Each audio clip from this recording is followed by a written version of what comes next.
So we are starting with still life sketching today. Already मैंने एक still life पहले आपको मैंने पोस्ट किया हुआ है. ये स्टिल लाइफ का कंपोजिशन आपको बता रही हूँ कि 2 या 3 ऑब्जेक्ट्स हों तो हम कैसे कंपोज कर सकते हैं. फर्स्ट ऑफ ऑल हमें एक बेस लाइन तैयार करनी है जिस पे हम अपने ऑब्जेक्ट्स को रखेंगे. क्योंकि हम ये स्टिल लाइफ इमेजिनेशन से बना रहे हैं, हमारे पास कोई कॉपी करने का हमारे पास कोई रेफरेंस वर्क नहीं है. सो इमेजिन करके हम स्टिल लाइफ तैयार कर रहे हैं. तो फर्स्ट ऑफ ऑल मैं एक बेस लाइन तैयार करूँगी जिस पर मेरे पॉट रहेगा. नाउ एज अ रूल जब हम स्टिल लाइफ ड्राइंग करते हैं दैट मीन्स 3 या 4 तरह के ऑब्जेक्ट्स को हम कंपोज करके एक कंपोजिशन बनाते हैं. That is called still life. हम कोशिश करेंगे कि हमारी एक बेस टेबल जिस पे हमने सामान रख रखा है वो एक रहे एंड देन उस पर हम आर्टिकल्स अलग अलग पोजीशन पे हम प्लेस करेंगे. सबसे बड़ा आर्टिकल सपोज मैं एक पॉट तैयार कर रही हूँ. As I have shown you previously मैंने एक सेंटर लाइन तैयार की और एज़ फार एज़ पॉसिबल आप स्केल्स वगैरह यूज़ ना करें तो ज़्यादा अच्छा है. बहुत अच्छा स्केच बनता है. फ्री हैंड ड्राइंग ही करनी चाहिए क्योंकि आगे वही काम आता है. मैंने एक सेंटर लाइन तैयार की है और मैं एक बड़ा पॉट तैयार कर रही हूँ. रिम के लिए मैंने दोनों तरफ मतलब मेरी जो सेंटर लाइन है उसके दोनों तरफ मैं इक्वल रखूँगी. सपोज इधर 1 सेंटीमीटर है तो इधर ऑल्सो 1 सेंटीमीटर रहना चाहिए. मेरे पॉट का एक पोर्शन में थोड़ा सा बेली को बड़ा रख रही हूँ, थोड़ा सा नीचे और मेरी पॉट की बेली बड़ी है एंड देन यहाँ पे बेस लाइन पे मेरी पॉट तैयार है. ये मेरी पॉट की बेस लाइन है. अब कंप्लीट कर रही हूँ मैं स्केच को. ये मैंने रिम तैयार की है, इसको भी मैं थोड़ा सर्कुलर रख रही हूँ. अब मैं यहाँ शेप देना चाहती हूँ. अगर मैं सपोज पॉट ना बना के एक बॉटल बनाती हूँ तो मैंने यहाँ एक थोड़ा सा शेप दिया तो एग्जैक्टली सेम मैं शेप इधर भी दूंगी. बोथ साइड्स हमारे इक्वल रहना चाहिए तभी हमारा पॉट बैलेंस दिखेगा. अब यहाँ मुझे डिफरेंस दिख रहा है मेरे स्केच में. मैंने स्लाइट मिस्टेक की हुई है तो I will rub the portion extra portion and then I will make it smooth again. Join it like this and this is the third point. ये मैं ऐसे जॉइन कर दूँगी. ये मेरा पॉट का एक साइड बन गया. दिस पोर्शन अगेन थोड़ा सा यहाँ करेक्शन चाहिए क्योंकि ये मैंने थोड़ा सा कर्वी लिया है तो इसको भी मैं थोड़ा सा कर्व लूँगी and I will join it again like this. See slight और कम करिए. हमारे करेक्शंस यहीं हो जाएंगे. क्यों? क्योंकि हमने ऑलरेडी इसको मेजर कर रखा है. इफ़ ये पोर्शन हमारा कम है और ये ज़्यादा है तो मेरा पॉट कभी भी बैलेंस नहीं बनेगा. This is my first pot object मेरी स्टिल लाइफ का. सेकंड ऑब्जेक्ट सपोज मैं एक पॉट ही ले रही हूँ लेकिन इस बार दूसरे डायमेंशंस लूँगी.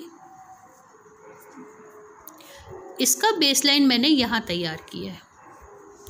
थोड़ा सा मैं आगे ले रही हूँ इस पॉट को. देखिए आपकी जो सेंटर लाइन है वो वर्टिकल ही रहनी चाहिए 100%. बिकॉज थोड़ा सा भी ड्रिफ्ट करेगा हमारा आर्टिकल बिगड़ जाएगा. तो ये सेंटर लाइन को कोशिश कीजिए एग्जैक्टली वर्टिकल रहे.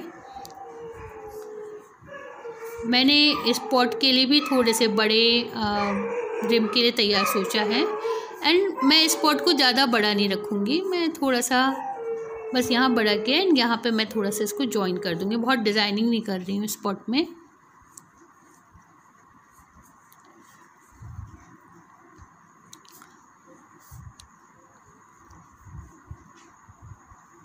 मैंने इससे जॉइन किया एंड यहाँ मैंने इस पॉट को देखिए बहुत स्मूथ कर्व दे दिया मैंने. तो ये मेरे 2 पॉट्स रेडी हो गए.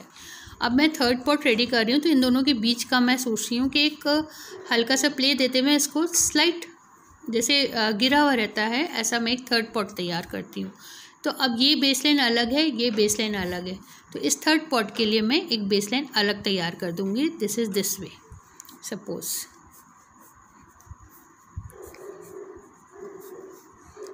अभी आप देख रहे होंगे कि सब एक दूसरे पे ओवरलैप हो रहे हैं तो उनको हम आगे पीछे कैसे करेंगे वो भी मैं आपको समझा दूँगी.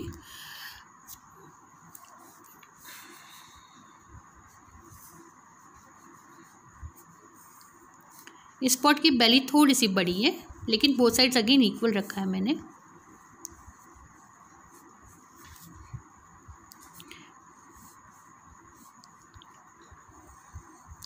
हमेशा पहले एक साइड कंप्लीट करिए, नहीं तो आपको दूसरी साइड का मेजरमेंट समझ नहीं आएगा।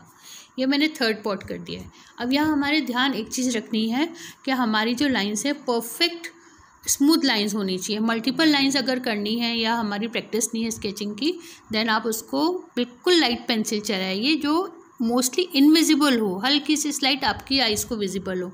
तो मल्टीपल लाइंस भी अगर होंगी और फिर लास्ट में हम जब फाइनल आउटलाइनिंग करेंगे तो उनको रब करने में हमें दिक्कत नहीं आएगी। ये मैंने 3 पॉट्स बना दिए हैं। अब मैं इनका बेस लाइन मैंने ये लिया है, इसका ये रहा। अब ये ऐसा लग रहा है गिर रहा है, तो आई need a support for this one. So what I do, I just place something square like this. कुछ भी मैं बैलेंस करने के लिए, क्योंकि हमारे ऑब्जेक्ट्स में एक बैलेंस वर्ड आता है ऑब्जेक्ट ड्राइंग में, बहुत ज़रूरी है। सपोज मैं इसको एक ब्लॉक से मैं इसको सपोर्ट कर रही हूँ।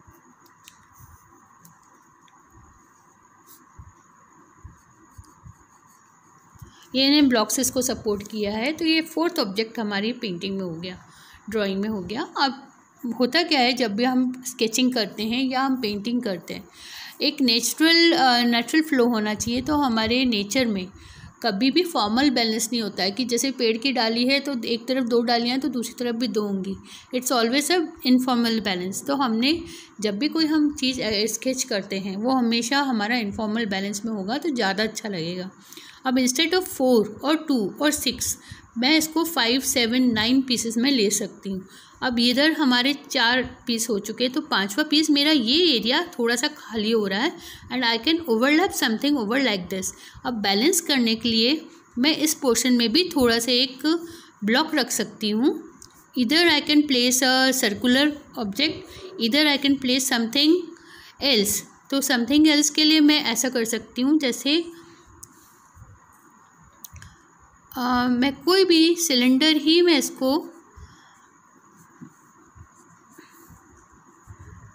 यहाँ पे हल्का सा इसको सपोर्ट देते हुए एक सिलेंडर को प्लेस कर देती हूँ।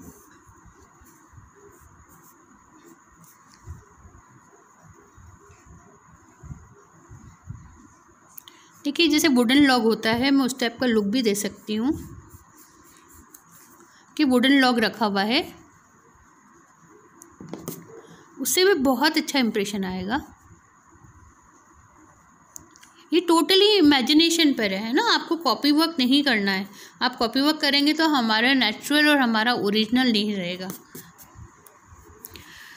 ये एक ब्लॉक मैंने यहाँ रखा है सपोर्ट के लिए, इसके लिए, और एक वुडन लॉग यहाँ रखा है। अनदर वुडन लॉग मैं यहाँ पे थोड़ा सा और ओवरलैपिंग रख सकती हूँ।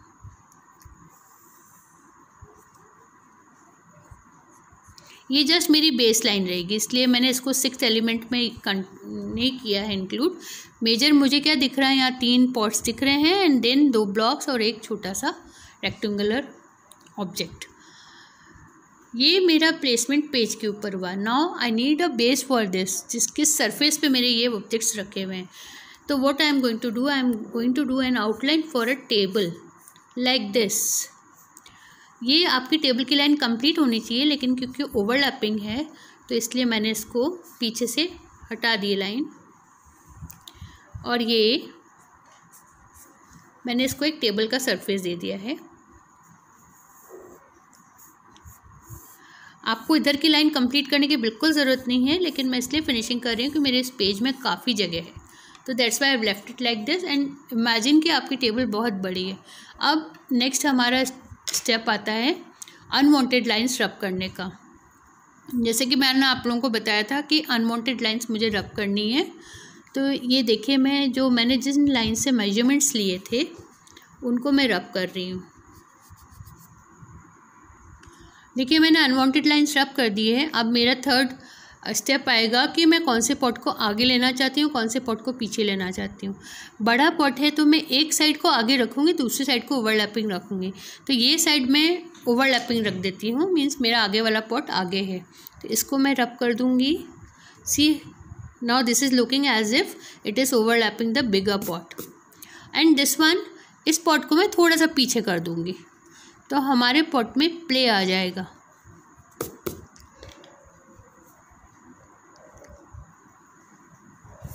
सी, आपको 1 2 3 पॉट्स दिख रहे हैं, ये ब्लॉक्स दिख रहे हैं। मैं सोच रही हूँ कि जैसे थोड़ा सा हल्का सा ट्रिकी और बना लूँ, तो मैं एक छोटी सी यहाँ पे बॉल रख सकती हूँ एज ए बिल्कुल सपोर्ट इसको मिल रहा है। बॉल अगेन सर्कल मेरा पूरा होना चाहिए, है ना, जैसे सर्कल इसके ऊपर रखा हुआ है। तो अगेन अनवांटेड लाइन जो है मैं ये वाली पॉट की हटा रही हूँ। इन केस मुझे ये बॉल पूरी दिखानी है तो मैं इस सर्कल को पूरा करूँगी, इस लाइन को हटा दूँगी। Yes, I can do that. मैं इसको सर्कल पूरा कर देती हूँ। ये सर्कल ऐसा लगेगा कि इसके ऊपर रखा हुआ है। अगेन इस ब्लॉक के ऊपर सर्कल रखा है तो मैंने इसको इतना रब कर दिया। सी, हमारा स्केच ऑलमोस्ट डन है। You can see it very clearly, and the table also, how I have created it.